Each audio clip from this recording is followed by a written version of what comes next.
அருங்காந்தி Sri Vinayaka construction Madurai. So இன்றைக்கி இந்த சைட்டில் நம்ம என்ன பண்ணியிருக்கோம்னு கேட்டிங்கன்னா, நார்மலாக tiles, granite, Italian marbles, so இந்த மாதிரி நம்ம நிறைய யூஸ் பண்ணியிருக்கோம்.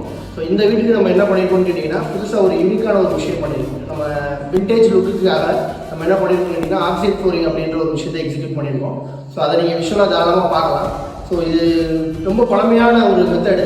இந்த யூனிக்கான டிசைனுக்கும் ஒரு ட்ரெடிஷ்னல் லுக்குக்காகவும் நம்ம இந்த பில்டிங்கில் வந்து ஒரு 7 கலர்ஸ் நம்ம யூஸ் பண்ணியிருக்கோம். ஹாலுக்கு வந்து ரெட் அண்ட் எல்லோவும் யூஸ் பண்ணியிருக்கோம். தென் ஒரு பெட்ரூமுக்கும் லைட் சாண்டல் யூஸ் பண்ணியிருக்கோம். இன்னொரு பெட்ரூமுக்கு வந்து ஒரு க்ரீன் கலர்ஸ் நம்ம யூஸ் பண்ணியிருக்கோம். ஒரு ரீடிங் ரூமுக்கு வந்து பார்த்தீங்கன்னா நம்ம ஒரு செக்குடு பேட்டர்னில் கிரே அண்ட் பிளாக் யூஸ் பண்ணியிருக்கோம். கிச்சனுக்கு வந்து என்டையராக கிரே யூஸ் பண்ணியிருக்கோம். ஸோ இந்த மாதிரி ஒரு மிங்கிள் ஆஃப் 7 கலர்ஸ், ஒரு ரெயின்போ கலர்ஸில் நம்ம இந்த பில்டிங்கை நம்ம கொண்டு வந்திருக்கோம். ரொம்ப அருமையாக இதோட அவுட்புட் வந்திருக்கு. இதை நீங்கள் விஷுவலாக பார்க்கலாம். ஸோ இதோட பேஜில் நீங்கள் இதோட ஃபுல் வீடியோ நான் எல்லாத்தையும் அப்டேட் பண்ணிடுவேன். ஸோ இந்த மாதிரி யூனிக்கான விஷயங்கள் தேவைப்படணும், பார்க்கணும்னு நீங்கள் ஆசைப்பட்டீங்கன்னா ஸோ எங்களோட பேஜை ஃபாலோ பண்ணிடுங்க.